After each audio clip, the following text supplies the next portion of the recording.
This is the story of a father, a son, and a legacy that spans 3 generations of the British royal family. It is a tale of how a future king is being prepared for his destiny, not in a palace ballroom, but in a charity kitchen, rolling up his sleeves to serve those who have the least.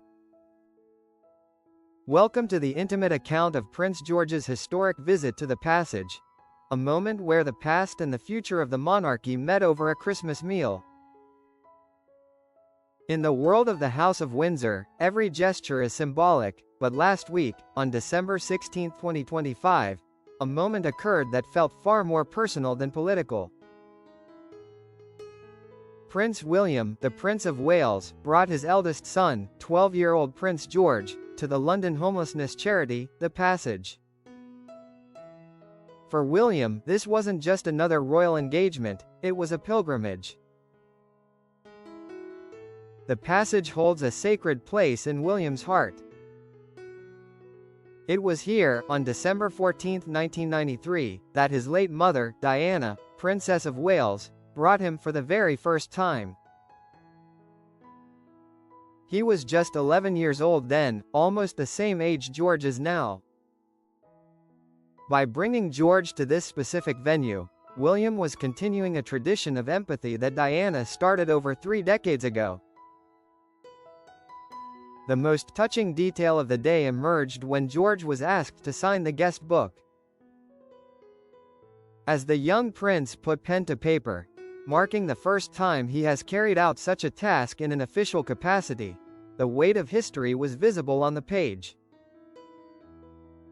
Directly above his signature were the entries from 1993, the elegant hand of Princess Diana and the boyish script of a young Prince William. Witnesses say it was a powerful moment.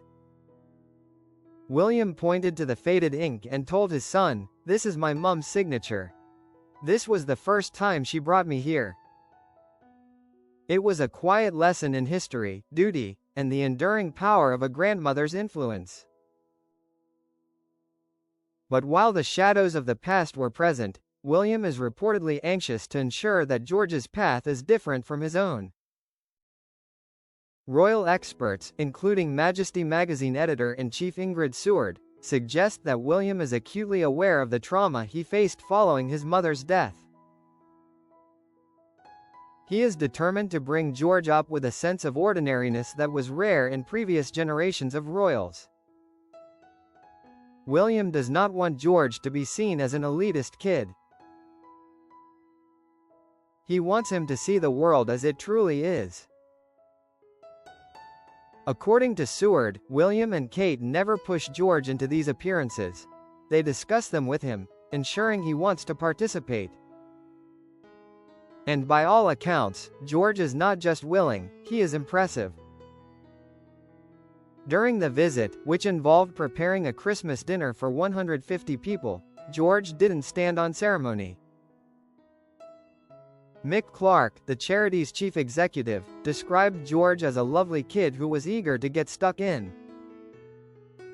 There was even a touch of friendly competition between father and son. While William was tasked with preparing the sprouts, George took charge of the Yorkshire puddings. The image of a future king whisking batter for homelessness service users is exactly the kind of modern monarchy William is trying to build. He wants George to have a taste of royal duty, but not the full meal just yet.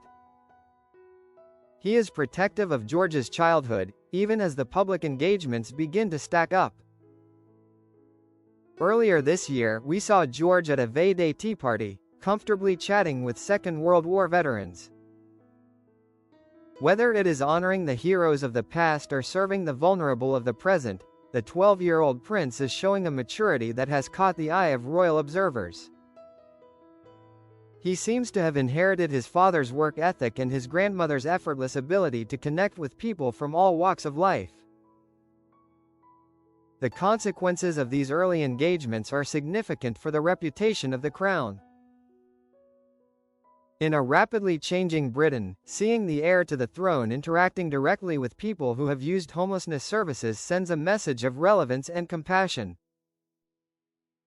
It shows a monarchy that is not tucked away behind castle walls, but one that is present in the ordinary struggles of its citizens. For William, the visit to the passage was a success not because of the headlines, but because of the lesson learned by his son. By rolling up his sleeves alongside his father, George is learning that being a king isn't about the crown you wear, but the service you provide. As the festive season continues, the memory of that signature in the guest book remains a hauntingly beautiful bridge between Diana's era and George's future. William is doing what he can to guide his son through a world that is often harsh, hoping to raise a king who is as ordinary as he is extraordinary. In the end, as the father and son left the charity last week, they left behind more than just prepared meals. They left a sign that the legacy of the people's princess is alive and well, carried forward in the hands of a 12-year-old boy who just wanted to help with the Yorkshire puddings.